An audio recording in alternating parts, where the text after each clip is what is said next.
ये खबर मानव रचना ऑनलाइन द्वारा प्रस्तुत की गई है। पश्चिम बंगाल की राजनीति में इस वक्त भूचाल आ गया है। तृणमूल कांग्रेस की तेज तर्रार सांसद सयानी घोष, जो कल तक ममता बनर्जी की सबसे बड़ी चहेती थी, आज बागी बन गई हैं। जो सयानी दीदी जीतेगी तो बंगाल जीतेगा और ममता भावी प्रधानमंत्री होंगी कहती थी, वही आज ममता के खिलाफ बगावत के खेमे में शामिल हो गई हैं। सयानी ने 22 बागी सांसदों के साथ मिलकर एनडीए को समर्थन देने का फैसला किया है। ये टीएमसी के लिए बहुत बड़ा झटका है। आज के इस वीडियो में हम आसान भाषा में समझेंगे कि सयानी क्यों बदल गई और टीएमसी में क्या हुआ, तो वीडियो को अंत तक जरूर देखिएगा। टीएमसी में भारी बगावत।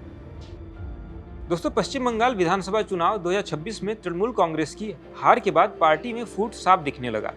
अब ये फूट संसद तक पहुंच गई है। जादवपुर लोकसभा सांसद सयानी घोष अब उन 20 बागी सांसदों में शामिल हो गई हैं जिन्होंने अलग मोर्चा खोल दिया है। इस गुट का नेतृत्व काकोली घोष कर रही हैं। इन सांसदों ने लोकसभा स्पीकर को पत्र लिखकर एनडीए को समर्थन देने की पेशकश कर दी है।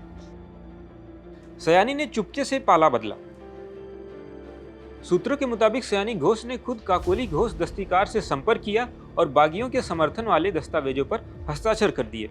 हालांकि सयानी, जो सोशल मीडिया पर काफी एक्टिव रहती हैं, उन्होंने अभी तक इस खबर की पुष्टि नहीं की है और न इसे खारिज किया है। लेकिन खबरें कह रही हैं कि सयानी इस वक्त दिल्ली में है, जहां सयानी के अलावा ममता बनर्जी की करीबी माने जाने वाली सांसद माला रॉय भी दिल्ली पहुंचकर बागी खेमे में शामिल हो गई हैं। ये दोनों नाम टीएमसी के लिए बहुत बड़े हैं। कभी ममता को भावी पीएम कहा था। सयानी घोष को हाल ही में टीएमसी की युवा विंग का अध्यक्ष भी बनाया गया था। चुनाव से पहले उन्होंने ममता बनर्जी को खुलकर देश का अगला प्रधानमंत्री बताया था। उन्होंने कहा था, अगर दीदी जीतती हैं तो बंगाल जीतता है। उन्होंने दावा किया था कि वह कभी ममता बनर्जी का साथ नहीं छोड़ेंगे। लेकिन अब हालात पूरी तरीके से बदल चुके हैं।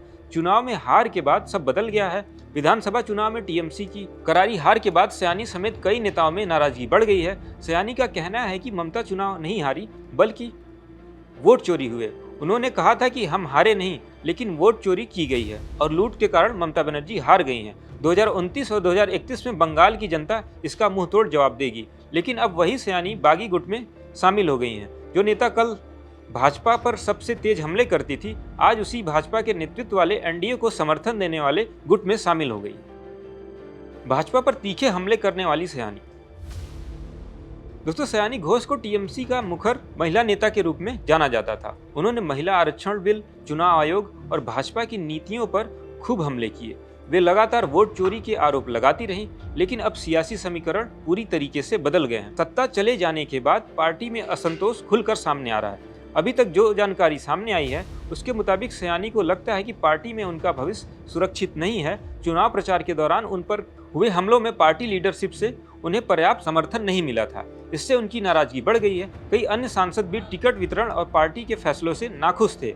ममता बनर्जी लंबे समय से बंगाल की मजबूत नेता रही, लेकिन सत्ता जाते ही पार्टी के अंदर दरारें दिखने लगी हैं। पहले स्थानीय स्तर पर असंतोष था, अब सांसद स्तर पर बगावत शुरू हो गई है। 20 सांसदों का एक साथ बागी होना टीएमसी के लिए बहुत बड़ा झटका है। पार्टी की ताकत संसद में अब आधी हो गई है।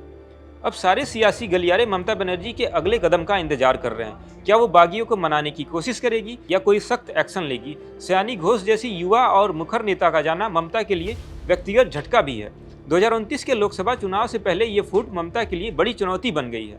सयानी घोष जैसे युवा और करीबी नेता का बागी गुट में जाना टीएमसी के इतिहास में एक चौंकाने वाला मोड़ है। कल तक ममता की सबसे बड़ी समर्थक आज उनके खिलाफ खड़ी हो गई है। राजनीति में कुछ भी स्थायी नहीं होता। दोस्त आज के दुश्मन और दुश्मन कल के दोस्त बन सकते हैं। अब देखना होगा कि ममता इस संकट को कैसे संभालती हैं और सयानी आखिरकार कहां जाती हैं। दोस्तों, आप क्या सोचते हो? सयानी का बागी होना सही है या गलत? कमेंट करके अपनी राय जरूर दें। वीडियो पसंद आया तो लाइक करें, शेयर करें, चैनल को सब्सक्राइब करना न भूलें। ऐसी ही और जानकारी के लिए देखते रहें दैनिक जागरण।